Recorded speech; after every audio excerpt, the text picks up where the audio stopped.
여러분 안녕하십니까? 2월 18일 화요일 뉴스투데이 시작합니다. 김건희 여사가 작년 총선 공천에도 개입한 정황이 있다는 명태균 씨 측의 주장이 나왔습니다. 윤석열 대통령과 함께 근무했고 조국 전 장관 가족 수사에 참여했던 김상민 전 검사를 추천했다는 건데 대통령실은 입장을 내놓지 않고 있습니다. 박솔리 기자입니다. 명태균 씨는 변호인을 통해 지난해 총선 전 김건희 여사와의 텔레그램 통화가 있었다며 내용을 공개했습니다. 명 씨 측은 지난해 2월 16일부터 19일 사이 명 씨와 김 여사 간 대여섯 번의 통화 내용이라고 했습니다. 당시는 22대 총선을 2달도 채 안 남긴 상황이었습니다. 명 씨 측은 김 여사가 김상민 검사를 경남 창원 의창구 국회의원이 되게 도와달라고 말했다고 주장했습니다. 김 검사가 조국 수사 때 정말 고생 많이 했다고 설명했다는 게 명 씨 측 주장입니다. 당시 현직 의원이었던 김영선 전 의원에 대해선 어차피 컷오프 아니냐고 말했다고 했습니다. 김 여사는 김종양 후보에 대해서도 문재인 정부 부역자라면서 대선 때 누가 대통령 될지 모른다고 하다가 대선 끝나니 한자리 하려는 기회주의라고 평가했다고 명 씨 측은 주장했습니다. 김 여사는 이어 윤한홍 의원도 김 검사가 의창구 국회의원이 되어야 한다고 했다며 그래서 박완수 지사에게 전화해서 김 검사를 도우라고 했다고도 했습니다. 김상민 검사는 현직 신분으로 지난해 경남 창원 의창 국민의힘 경선에 참여했다 컷오프 됐습니다. 명 씨 측 주장의 골자는 영부인인 김 여사가 지난해 총선 때도 특정 후보와 관련해 도움을 요청했다는 겁니다. 하지만 명 씨 측은 정제된 녹취록도 녹음 파일도 공개하지 않았습니다.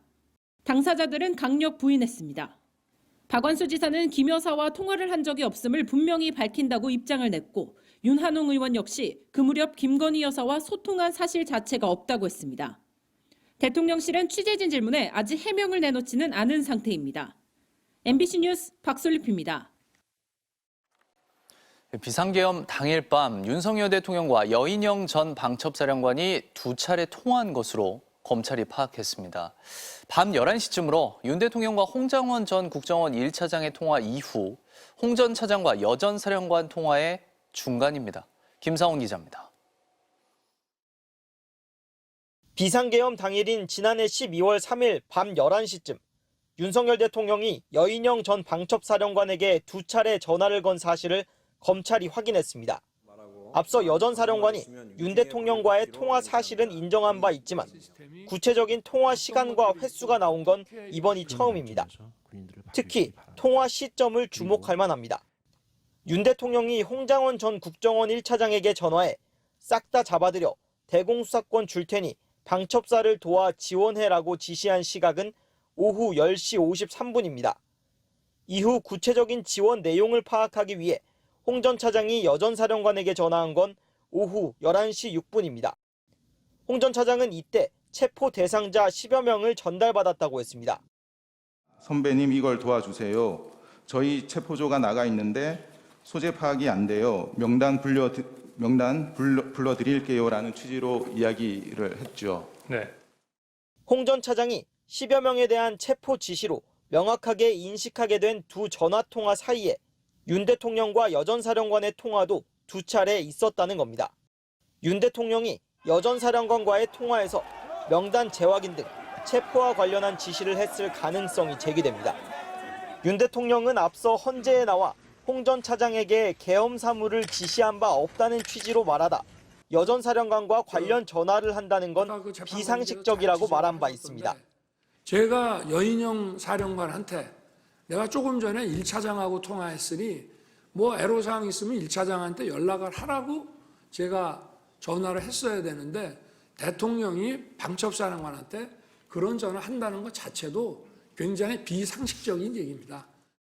윤 대통령 측은 여 전 사령관과 통화한 사실이 없다며 완전히 허구라고 밝혔습니다. MBC 뉴스 김상훈입니다. 국민의힘 의원들이 다시 헌법재판소를 항의 방문했습니다. 탄핵 심판이 편파적이라는 건데 윤 대통령 지지자들이 문영배 헌법재판소장 대행의 집 앞까지 찾아가서 시위하기도 했습니다. 고재민 기자입니다. 사법 체계 포기하는 문영배는 사퇴하라! 사퇴하라! 사퇴하라! 사퇴하라! 김기현 전 대표와 윤상현, 나경원 등 30여 명의 국민의힘 의원들이 헌법재판소를 찾았습니다. 지도부가 3번이나 헌법재판소를 찾은 데 이어 윤 대통령 관저 앞을 지키던 의원들을 중심으로 또다시 항의 방문에 나선 겁니다. 의원들은 헌재가 속도전에만 열을 올리고 있다. 길거리 잡범에 대한 판결도 이렇게 하지 않는다면서 문영배 권한대행의 사퇴를 촉구했습니다. 국민의힘은 지난주 문 대행이 음란 게시물에 직접 댓글을 달았다는 논평을 냈다가 사실이 아닌 것으로 드러나 사과한 바 있습니다. 노골적으로 헌법재판소를 흔들어 탄핵 심판에 영향을 주려는 의도로 보이지만 국민의힘 지도부는 헌재 흔들기가 아니라고 주장합니다. 헌재가 너무 흔들려가지고 저희들은 붙들어 주느라고 바로 세우느라고 지금 우리가 지적을 하는 거다 이렇게. 하지만 헌법재판소에 대한 불신을 조장하는 이 같은 행보는 일부 시민들에게까지 영향을 주고 있습니다. 탄핵에 반대하는 윤 대통령 지지자 30여 명이 문영배 대행 집 앞까지 찾아가 출근길 시위를 시작한 겁니다. 거듭된 헌재 흔들기에 더불어민주당은 대통령 관저 수비대를 자임했던 국민의힘이 헌재 공격대로 변신했다고 비판했습니다. 조국혁신당도 국민의힘 언행이 난폭해지고 있다면서 내란을 선동하다가는 정말 해산당한다고 경고했습니다. MBC 뉴스 고재민입니다. 일본이 미국의 상호 관세 부과 면제를 요청한 가운데 우리나라도 산업부 차관보가 미국과의 협의를 위해 오늘 워싱턴에 입국했습니다. 우리도 면제 요청을 할지가 주목됩니다. 워싱턴에서 김재용 특파원입니다. 관세 등 통상 관련 협의를 위해 워싱턴에 입국한 산업통상자원부 박종원 차관보는 한미 양국 모두에게 이익이 되는 논의를 할 거라고 밝혔습니다. 상대국의 얘기를 듣고 또 우리의 입장이나 의견을 잘 설명해서 양국 모두 이익이 되는 논의의 장을. 그러나 노력하겠다는 원론적 언급만 할 뿐 누굴 만나 어떤 안건을 협의할지에 대해선 전혀 언급하지 않았습니다. 특히 일본은 이와야 외무상이 직접 나서 마코 루비오 국무장관을 상대로 일본엔 상호 관세를 면제해달라고 요청한 상황이어서 우리 정부도 같은 요구를 한 것인지 아니면 적어도 이번엔 논의할 예정인지가 주목됐지만 그 어떤 설명도 하지 않았습니다. 그 얘기는 이제 저희가 협의가 예정돼 있으니까요. 저희 협의 다 끝난 다음에 정리해서. 트럼프 대통령이 각종 관세 부과 계획을 발표한 이후 우리 정부 고위 당국자가 대미 협의를 위해 미국을 찾은 것은 이번이 처음입니다. 박 차관보가 침묵했지만 상무부와 무역대표부 그리고 싱크탱크 관계자 등과도 접촉할 것으로 예상됩니다.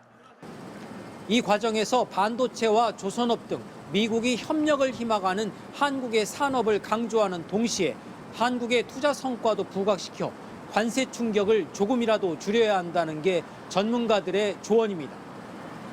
이런 가운데 역시 트럼프의 관세 충격에 분주한 유럽에선 독일 중앙은행장이 직접 나서 미국의 관세 정책을 비판했습니다. 요아임 나겔 분데스방크 총재는 프랑크푸르트에서 한 연설에서 트럼프 관세가 실현되면 독일 국내 총생산 GDP가 1.5% 감소할 것으로 우려했습니다. 동시에 미국도 물가가 급격히 뛸 것이고 뚜렷한 긴축 통화 정책이 없다면 더 오를 것이라며 미국의 보호주의 정책은 미국의 경제 활동을 위축시킬 것이라고 경고했습니다. 워싱턴에서 MBC 뉴스 김지용입니다.